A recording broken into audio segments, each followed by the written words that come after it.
I want to share my testimony today of how I came to know Jesus and how I hear his voice, and why I continue to follow him and I choose to obey him today.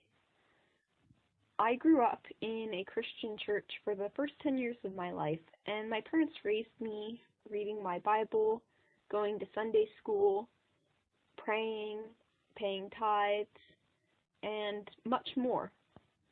But I did not have a personal relationship with Jesus. It was not until I truly started seeking him on my knees, in my closet, in prayer, that I started to hear from him. When I was 10 years old, my parents decided to come out of the church, and they started seeking Jesus, and they started to hear from him. Also, my brother came out of church because he started to follow Jesus, and Jesus showed him that he needed to come out of the church in order to follow after him. When they would speak their testimony to me, I would know it was true, but this didn't give me a relationship with Jesus. I didn't hear Jesus' voice, even though I believed it was true. So I started seeking after him. I started seeking to have my own relationship with Jesus and to hear from him for myself.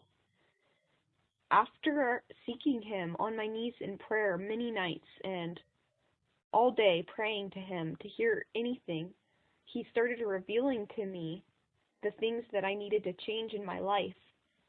And once I started to obey him and change those things, he started speaking more to me, and he became more real to me. And I started recognizing his voice, and he taught me to recognize his voice. As he says, "My sheep hear my voice, and they don't follow a stranger." When you're seeking to have a real relationship with Jesus, he's not like a stranger to you. You come to know him personally, and he speaks to your heart. One of the things that Jesus showed me early on was that he speaks to your heart. And if you don't seek after Jesus, this will never make sense to you, because the way that Jesus speaks is through your spirit, because he is spirit and he speaks to your spirit. If you seek to know the truth, he'll reveal all these things to you, but to the world, it's foolish. So I continued to seek him and to obey everything he showed me. He started purging things out of my life. He started conforming me to him instead of to the world, how I had been before. Where before I was living to please myself and do anything that I liked doing, now I start seeking what Jesus wants me doing and how I can be fruitful for his kingdom. And he started purging everything out of my life that was unfruitful. And those things included reading books, watching movies, listening to worldly music, and others.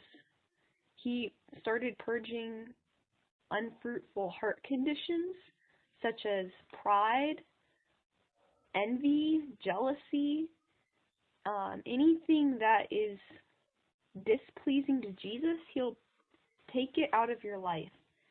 And you'll know in your heart what things need to be changed, but you need to take those things to Jesus and ask him to change them.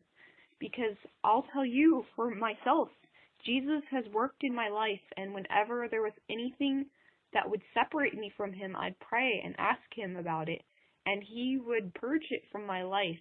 He would cleanse it from my life. And this is how you really get to know Jesus, is by allowing him to work in your life. I continue to listen to his spirit each day, and I choose to obey him because there's not true happiness or joy in the world. And if I were ever to turn back to the world, all my salvation would be lost because I turned my back on Jesus and I went back to the world. But if I continue running the race with endurance to the very end, then the reward in heaven will be far greater than any reward here on earth.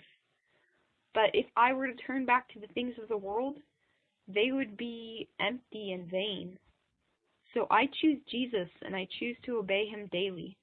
And I would encourage anyone who wants a real relationship with Jesus to seek him and just keep seeking him until you find him, because he wants his people to be persistent. He's looking for persistent people. He's not looking for people who will just pray for 5 seconds and say, if you're there and you want me to follow you, then speak to me. It has to be your commitment. You have to decide to commit to Jesus. If you commit to Jesus, he will be committed to you, but you have to commit. Are you willing to make a commitment to Jesus and seek him for the rest of your life? Or are you just wanting to have a supernatural experience? Seek Jesus if you want a real relationship with him. May Jesus bless you.